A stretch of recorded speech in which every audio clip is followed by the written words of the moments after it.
Oh no. I was like, okay, don't look at yourself in the corner. Don't look at yourself. Countdown comes down. 3, 2, 1. What's the first thing I do? Bloody looked at myself. So YouTube, we've decided to sort of start a YouTube channel to document our journey, share the lessons out loud about building our business, which is a kind of creative ad agency, all associated with storytelling and marketing, and documenting our journey as a production company too, trying to make epic long-form content. The purpose of this channel is going to be sharing what stuff has actually helped us move the needle in our business and in our personal lives.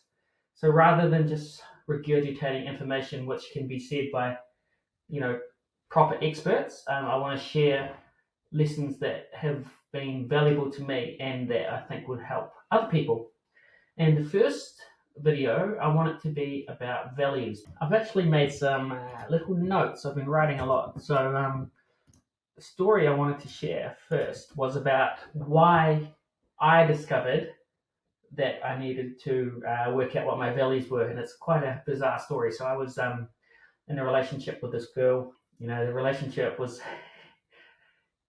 very bad. It was a very, very toxic relationship. So it was like massive highs and massive lows, and the lows were just like these full-on confrontations where it got quite physical. Like she poured water over me, and she hit me in the face. I'm only laughing because it's so uncomfortable to talk about.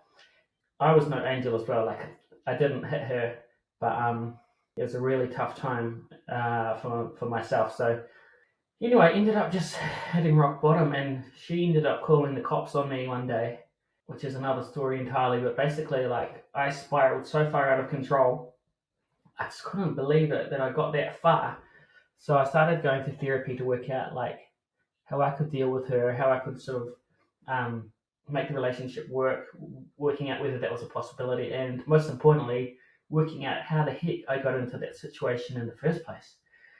Because it's so weird. I'd always heard people of getting in these awful situations in their lives, like a really bad relationship or massive financial debt or all of these terrible things, and I'd always sort of judge them and be like, what an idiot. How did you end up in that place?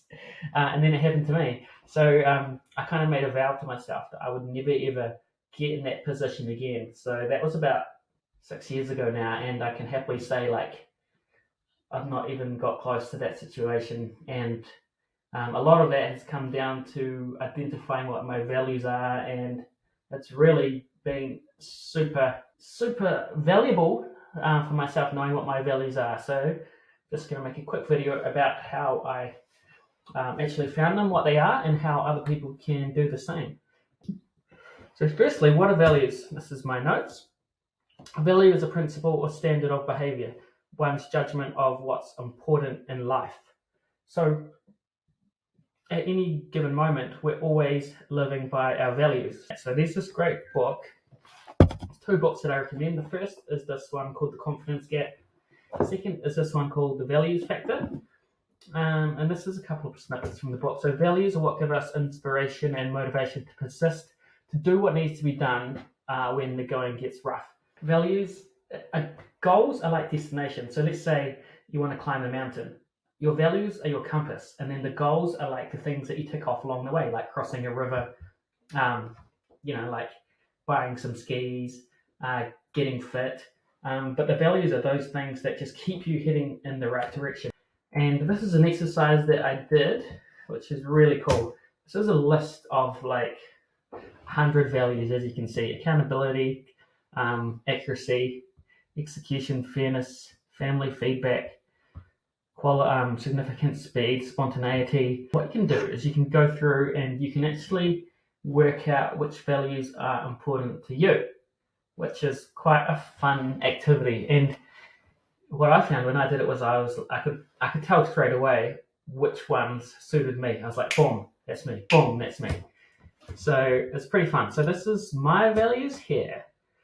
That's one other thing is what you've got to do is like you get your value, but then you've got to work out how that actually applies to you, because a value by itself is kind of meaningless. So what you do is you go through the values, you pick out, say, like 8 to 10 values, and then you say what it means to you and how you'll apply it. Okay, so here's mine. Adventure means that I live life as one big ride. Authenticity, another great bloody value, means I use my intuitive moral compass to create full transparency and openness and honesty with friends and family. So I always want to be authentic. Creativity means that I have the ability to create things I get huge satisfaction and energy. Gratitude means I appreciate the good, the bad, the ugly in everyday life and make everything a lesson. Humor, I see the lighter side of life and don't take anything too seriously. Life is too short not to laugh. That's probably one of my top values, even when everything goes terribly wrong. Gotta have a bloody laugh, don't you? Influence means I can learn out loud and help others who are not currently fulfilled. Love means I appreciate being here and I'm grateful for having friends, family, and opportunities that are everywhere. More passion means that while I'm alive, I am invigorated and hungry to make an impact and meet each day with enthusiasm. Purpose means I'm mindful of my limited time and want to fulfill my potential while serving others. Transparency means I'm vulnerable and open to the struggles I face, but I'm also proud and content with the accomplishments and who I am. Persistence, to continue resolutely despite problems and difficulty. Self-development, to keep growing, advancing, or improving in life experience, knowledge, skills, or character. Pretty cool. So these are my, how many is that? 8. That's 8. Those are my top 8. And if I look at those, that really sums up how I feel about life. Alrighty, this is pretty bloody cool. This is called the values matrix. So at this point, you got your values, you've worked out what they are, and this is how you actually apply it. So down the bottom here of my beautiful graph, everything under that horizontal line is inside. So that might be like feeling, butterflies in your stomach, or thoughts, feelings. And then above that horizontal line, that's everything that's visible. So it's the things that you actually do, things that other people can see, the actions that you take in real life. So you got outside, you got inside, and you got outside. And then you've got left to right, you've got away and towards.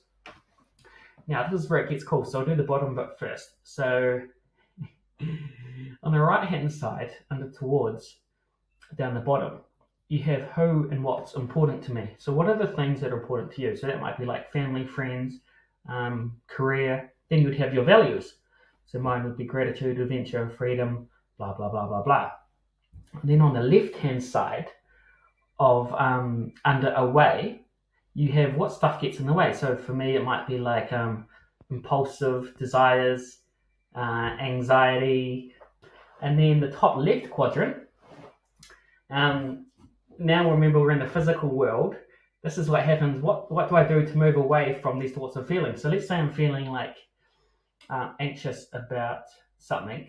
What do I do that moves to stop me feeling that? And this is the bad things in the top left. So let's say, for example, I go out and I get just hammered because I'm just like so worried about something. So this is a good example with my ex-girlfriend.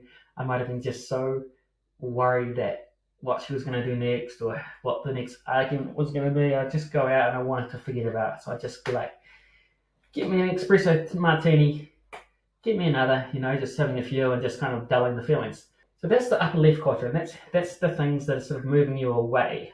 And then the upper right quadrant, what are the things I would be doing if I was moving towards my values? So this is the things that you want to be doing. So let's say I am feeling anxious about the same situation, about my girlfriend. I'm going to see her and I'm worried. Instead of getting shit-faced, what can I do? Okay, so what would I be doing in the real world? Remember, this is the visible stuff, the top right quadrant. I could go for a run, do some meditation, go for a walk with her, listen. All of those things are in line with my values of like persistence and self-development. Whereas going out and getting shit-faced, that's not really helping me or aligning with my values. And this little circle in the middle is noticing. So at any point in your life, you can notice and you can work out where you are. Are you working towards your values? Doing things that line up for the people that you love and the things that are important to you? Or are you letting the stuff down the bottom left, the stuff, the thoughts, the feelings, the impulses, are you letting that get in the way? And then as a reaction to that, you're in the top left quadrant and you're just doing dumb shit. So even more specific, so that's kind of an overall thing of my values. But what you can do is you can use this values matrix in specific situations. So let's say I literally did this. I knew that I was going to have an altercation with my girlfriend at the time. So I would know what could happen. As I said at the start, we're always working towards or against our values at any given point. So if I knew I was going to have a confrontation with my girlfriend, let's say I would, in the bottom left quadrant, remember that's how I, sort of the hooks and how I would feel, anger, anxiety, and fear. And if I was moving in the actions that correspond with that, if I was to go against my values, would be like yelling, overreacting, argumentative, maybe getting drunk and just doing silly things. Whereas if I was moving towards my values, I'd be talking calmly, listening, because I did really love my girlfriend, believe it or not. So, I wanted to help her. So love, persistence, gratitude. And in order to do that, I would have been talking calmly and listening. So that's kind of an explanation of it. And as this says here, it starts with noticing. So at any given moment, you can become aware of where you are, and you can work out whether you're moving towards or away from your values. You don't have to draw this out, but once you know what's important to you, and you kind of practice being aware and using mindfulness to work out like what's going on at any given time and what you're doing, I've stopped myself from doing some silly things. And it doesn't mean like you're not going to make mistakes. It just makes you more self-aware of where you are and what's important to you. And over time, you just get better and better at it, and it makes life a lot more fun. That's the first video. Hopefully, it wasn't too boring or overwhelming. I found this very valuable, and I hope you do too.